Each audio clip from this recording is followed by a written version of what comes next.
On va commencer. Il y a quand même des nouvelles cette semaine et j'ai été un peu impatient pour t'en parler. On va commencer évidemment on va commencer avec le sondage, right? Oui. Ouais, on va commencer avec le sondage. Un sondage léger qui est sorti en début de semaine. Et regarde, tu sais, je ne veux pas me taper sur l'épaule, là, mais on le dit quand même depuis les élections du mois d'octobre dernier. Le Parti québécois, franchement, puis je le dis, pratiquement à chaque épisode, il y a quelque chose qui rentre dans les nouvelles, il y a quelque chose. Puis justement, le dernier épisode, on parlait du fait que à 3, ou récemment à 3, maintenant ils sont 4 députés, ils arrivent constamment à faire parler d'eux. Ils trouvent des sujets pour attirer l'attention, de la visibilité. C'est franchement impressionnant. Puis on voyait un peu les chiffres monter graduellement, doucement. Puis là, le dernier sondage léger, ben là, je pense que la CAQ a de quoi avoir peur. Et surtout, moi, les deux, puis on va parler un peu, on va pas rentrer trop en détail, mais c'est plutôt une analyse de ce qui se passe, puis ça reflète évidemment les pensées, puis l'analyse qu'on avait des mois maintenant. Pour moi, Salim, je sais pas pour toi, mais les deux chiffres que moi j'ai regardés, c'est les intentions de vote et le fait que Paul Saint-Pierre Plamondon, maintenant, est considéré comme le meilleur pour être premier ministre du Québec. Et dans les intentions de vote, ils sont pas premiers, mais quand même, 30 versus 26, on est pas mal dans la marge d'erreur. Pour moi, c'est quasiment à égalité. Non, absolument. D'ailleurs, ce sondage-là, ce qu'il démontre surtout, c'est ça. C'est-à-dire que le Parti québécois est définitivement aujourd'hui un joueur majeur sur l'échiquier politique. D'être à 30 versus 26, 30 pour la CAQ, 26 pour le Parti québécois dans les intentions de vote, ça veut dire que ça se resserre quand même. C'est la première fois depuis que la Coalition Avenir Québec a pris le pouvoir qu'on voit une baisse aussi significative des appuis. Et puis, c'est la première fois qu'on voit dans les sondages un parti qui, c'est-à-dire là, en l'occurrence le Parti québécois, un parti qui, d'une certaine manière, commence à concurrencer le parti au pouvoir.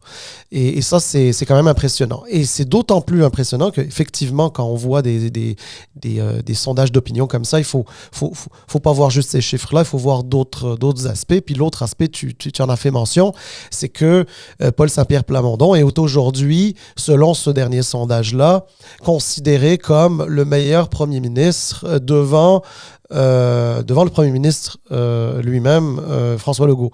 Et ça, c'est très intéressant. Ça veut dire qu'on a une population qui considère le Parti québécois et qui considère Paul Saint-Pierre Plamondon. En tout cas, c'est ce que veut dire ce sondage-là. Comme on l'a déjà dit dans le passé, un sondage, ça ne donne pas une réalité. Il va falloir voir si ça s'inscrit dans le temps, si ça se consolide. Est-ce que le fait que ce soit serré, 30-26, est-ce que on va le voir dans d'autres sondages prochainement? Est-ce que PSPP qui est devant, selon le dernier sondage, devant François Legault, est-ce qu'on va le voir dans les prochains sondages? Parce que si c'est juste celui de cette fois-ci, ça va être quasiment anecdotique. Mais si on le voit dans les prochains sondages, jusqu'en début d'année, jusqu'au mois de février-mars, etc., ben là, ça veut dire que ça commence à s'inscrire dans une tendance. Avant d'aller plus loin, puis je sais que tu vas vouloir me challenger un petit peu là-dessus. Moi, je dis quand même qu'il faut quand même rester prudent par rapport à ces résultats-là. Évidemment, moi, je peux pas dire autre chose que oui, c'est vrai, George, tu as 100% raison. Depuis un an, depuis la dernière élection, on voit une évolution favorable au Parti québécois. On ne peut pas la nier. Elle est indéniable. Elle est là, on la voit, on l'observe. Et comme ce que je disais, elle s'est inscrite dans le temps. Là, on le voit bien dans les courbes qu'il y a dans le document PDF rendu public par la firme Léger. Cela dit, moi, je fais partie de ceux qui disent « Soyons prudents parce que je ne sais pas si c'est véritablement un appui au Parti québécois ou est-ce que c'est la CAQ qui commence, la fissure commence à grossir un petit peu, et par conséquent, il y a des votes qui commencent à sortir de là. Alors, je suis sûr que c'est de ça dont tu as envie de discuter. Mais dans le fond, puis je rappelle aux gens qui nous écoutent, qui nous regardent, Salim écrit un blog.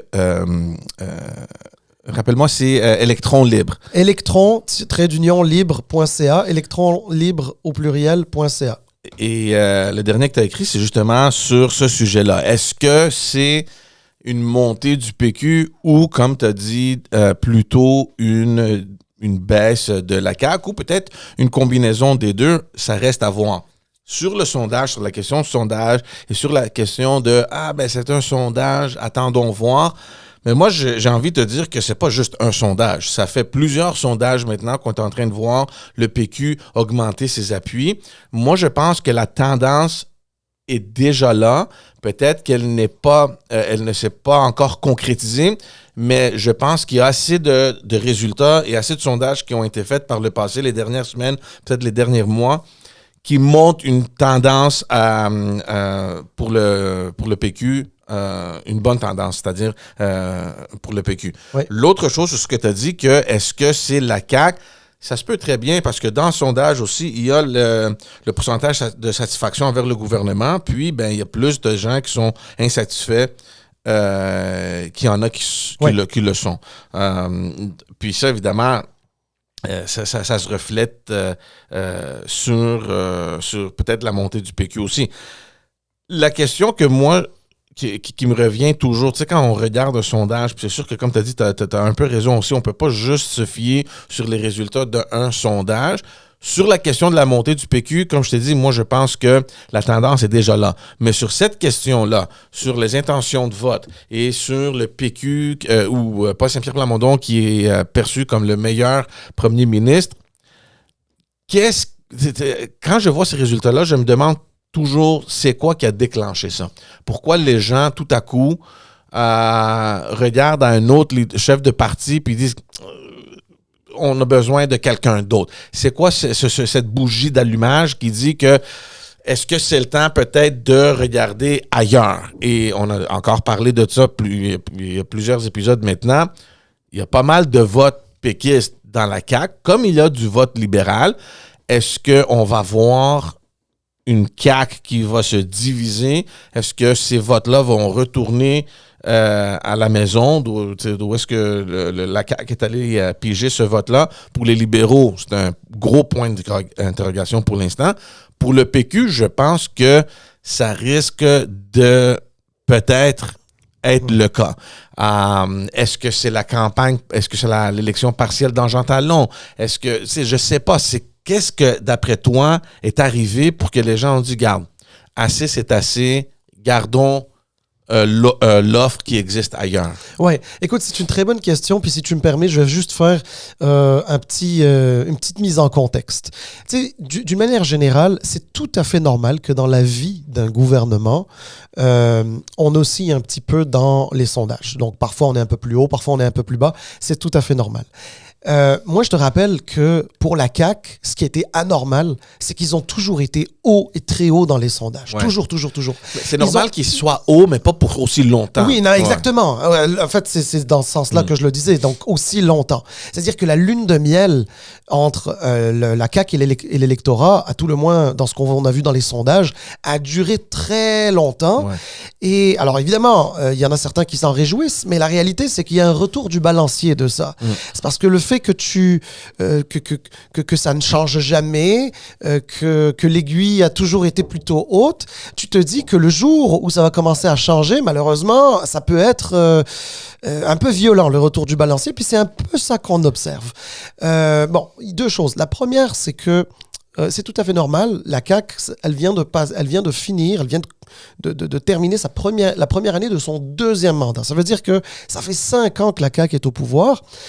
Je sais que c'est pas non plus énorme, mais chose est certaine, c'est que l'usure du pouvoir, elle commence au jour 1 où tu prends le pouvoir. Et puis, là, tu sais, c'est comme des airless. Hein, t'en perds au fur et à mesure.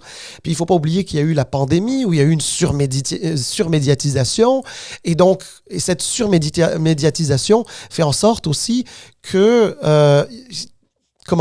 l'usure se fait aussi plus rapidement. Donc c'est sûr que l'exercice du pouvoir, associé bien sûr au fait qu'il y a eu quelques promesses électorales qui ont été non tenues, pour pas dire brisées.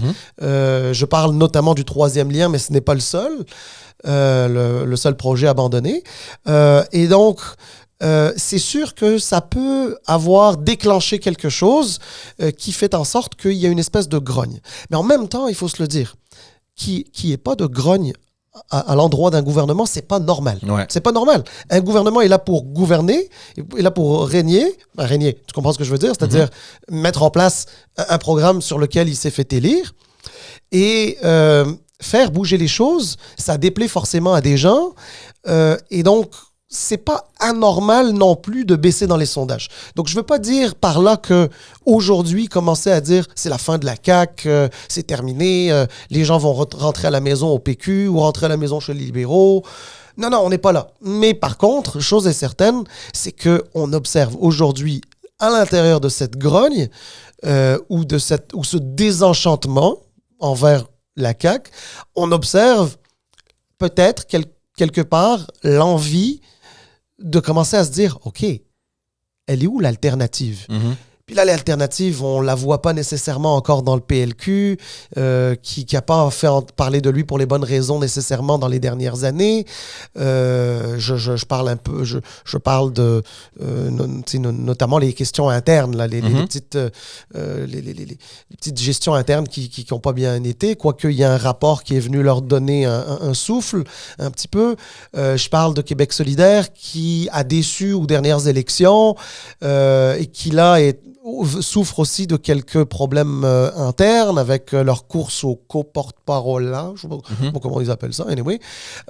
Puis le Parti québécois, que personne ne voit prendre le pouvoir demain matin, mais par contre, voit dans PSPP un jeune dynamique, etc.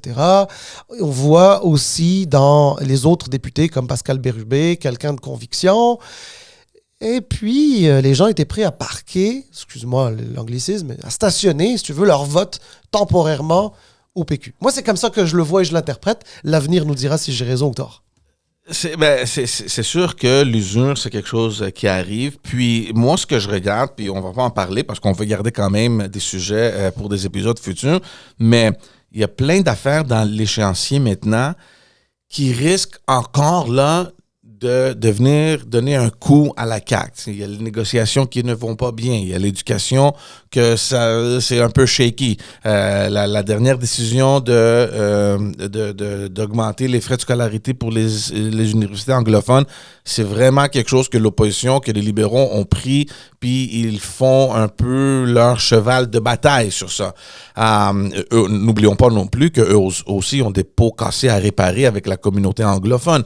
Donc, il y a une série d'affaires qui viennent. Il y a la réforme en santé qu'on ne sait pas comment ça va aller. Donc, elle est majeure. Il y a plein d'affaires d'ici la fin de l'année ou peut-être au début de l'année prochaine aussi, là, disons jusqu'au printemps, qui risquent encore de ne pas trop bien aller pour la CAQ. Donc, moi, ce qui m'intéresse, c'est de voir comment les oppositions vont profiter de ça.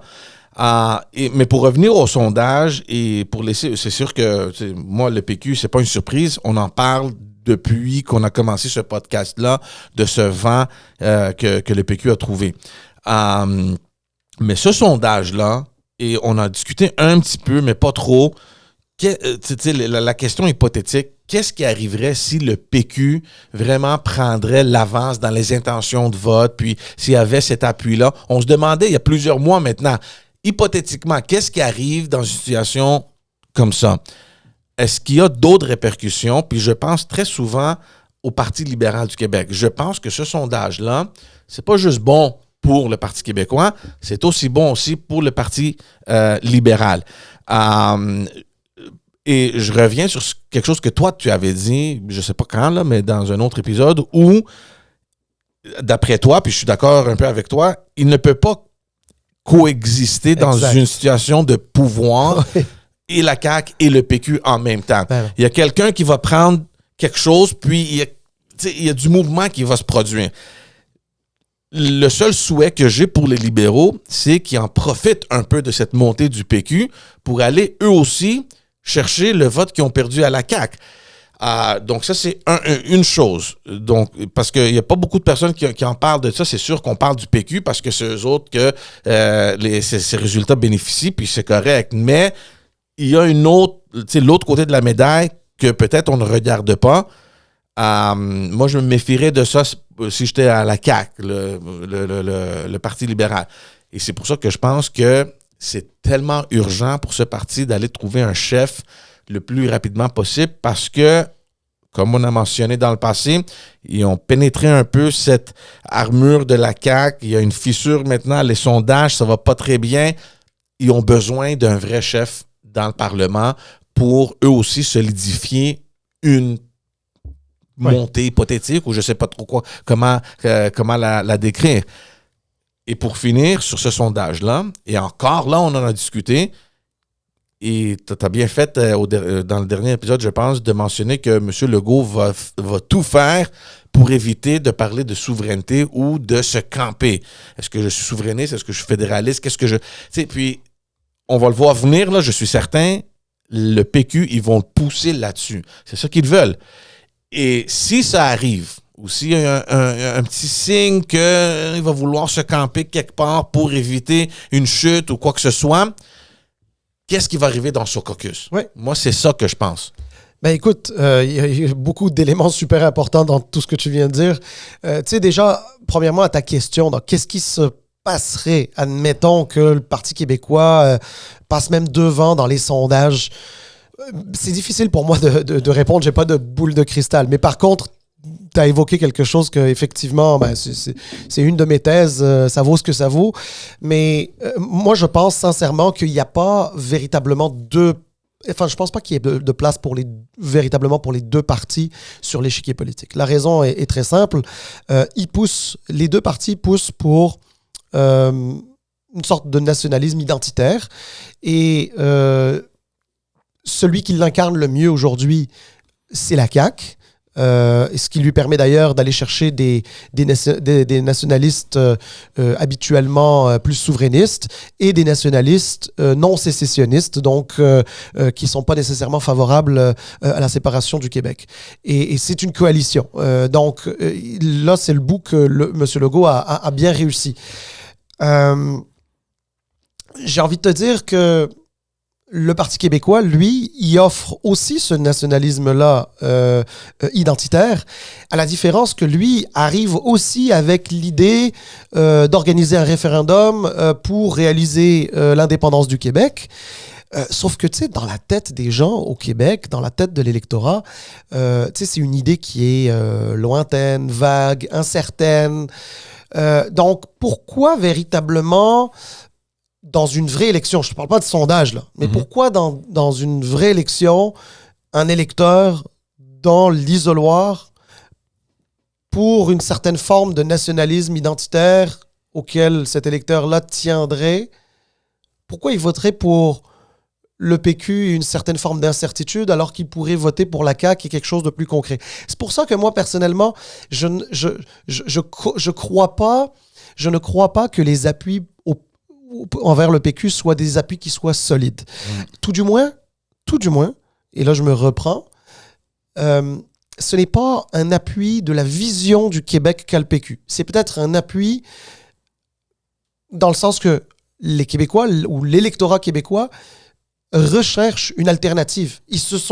Aujourd'hui, les électeurs québécois, après 5 ans, ont le goût de commencer à voir qu'est-ce qu'il y a ailleurs.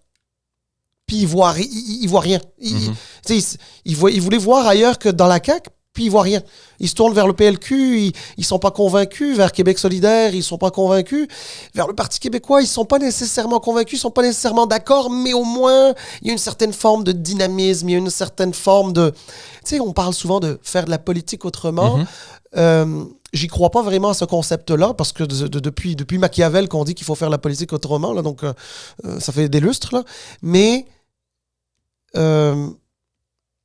le Parti québécois arrive quand même à projeter une image de cohérence qui fait en sorte qu'on se dit, bon, ben, tu sais quoi, tant qu'à stationner notre vote temporairement quelque part, stationnons-le au Parti québécois. T'sais, au moins, aux autres, là, ils sont dynamiques, ils roulent. Puis c'est ça que je trouve étonnant, parce que cette alternative-là va vers le parti qui, jusqu'à récemment, avait juste 3 députés. C'est quand même impressionnant. C'est impressionnant. Ça l'est. Franchement, ça l'est. Ça l'est. Puis, regarde, je veux vraiment pas donner l'impression, parce que j'ai surtout mis l'accent sur ce qui me fait croire que c'est pas un appui à leur projet.